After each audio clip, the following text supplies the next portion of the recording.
pessoal, tudo bem? Aqui é o professor Antônio e nós vamos trazer agora, fazer uma revisão geral aí de elementos de máquinas, principalmente falando de engrenagens, tá? Então essa nossa videoaula, ela vai ser, essa sequência de videoaulas, ela vai englobar toda a revisão de relação de transmissão para um par de engrenagens e a gente quer falar também a respeito de trens de engrenagens, porque os trens de engrenagens são bastante comuns nas provas de concurso, porque eles tendem a confundir bastante o candidato. Então nós vamos falar agora desse caso, um caso típico aí, que aonde envolve uma quantidade maior de duas engrenagens, e aí a gente vai resolver uma questão de uma prova para engenharia mecânica que caiu em 2016 no concurso da Unirio. Tá?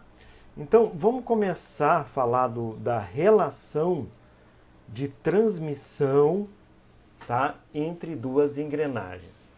Pessoal, para a gente saber bem a respeito dessa questão da relação de transmissão entre um par de engrenagens ou entre uma quantidade maior de engrenagens, vamos dar uma olhada nesses dois conceitos principais aqui, que primeiro é o conceito da velocidade periférica, ou seja, considere um ponto externo à engrenagem, né? Eu estou pegando essa engrenagem aqui, por exemplo, um ponto aqui externo, periférico à engrenagem, você vai, para calcular a velocidade nesse ponto, você vai utilizar essa fórmula aqui.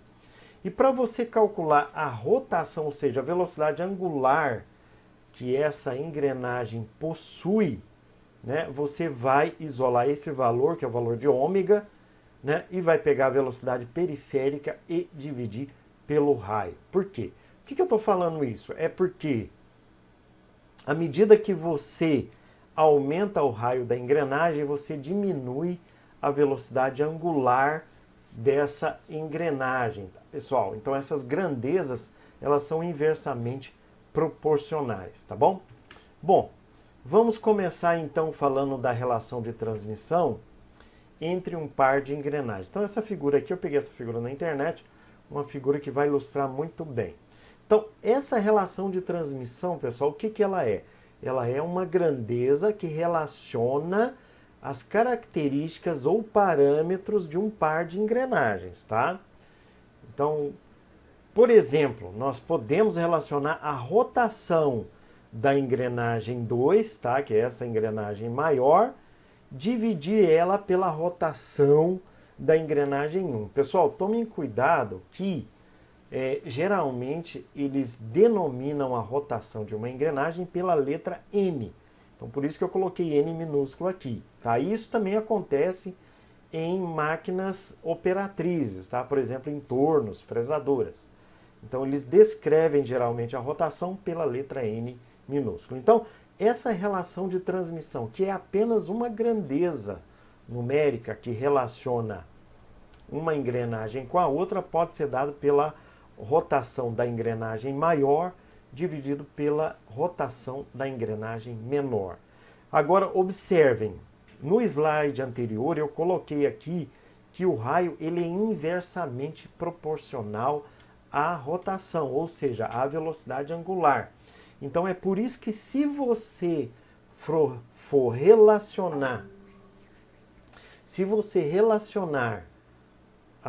os raios das engrenagens, então essas grandezas vão ser exatamente inversas, tá vendo? Ó, se você relacionar as características geométricas da engrenagem, então você tem que colocar esses valores inversos de forma que essa proporção se mantenha, tá? Então aqui, ó, eu coloquei a rotação da engrenagem 2 dividido pela engrenagem 1 é igual ao raio da engrenagem 1 dividido pelo raio da engrenagem 2. Por quê? Essas grandezas são inversamente proporcionais. E você também pode utilizar também o diâmetro da engrenagem 1 dividido pelo diâmetro da engrenagem 2. E o que é mais comum nas provas de concurso é utilizar a quantidade de dentes. Então você também pode utilizar a quantidade de dentes da engrenagem 1 dividido pela engrenagem 2, tá? Beleza, pessoal, antes da gente começar então a falar então sobre o trem de engrenagens, eu quero discutir com vocês 3 casos, tá? Então esses 3 casos ele vai dar uma luz para nós em como calcular a relação de transmissão global do trem de engrenagem. O que é essa relação de transmissão global? É a relação de transmissão do conjunto inteiro do trem de engrenagens, que é muito também solicitado em provas de concurso. Então, o que eles pedem na maioria dos casos? Te dão uma rotação de entrada, pedem a rotação de saída. Tá? Então você vai ter ali os dados das engrenagens, então você vai precisar calcular, ou então ele pede a relação de transmissão global do conjunto. Então a gente vai discutir isso em 3 casos na próxima videoaula aí, tá? E depois a gente vai resolver a questão da prova de concurso da Unirio que caiu em 2016 para o cargo de engenharia mecânica, ok?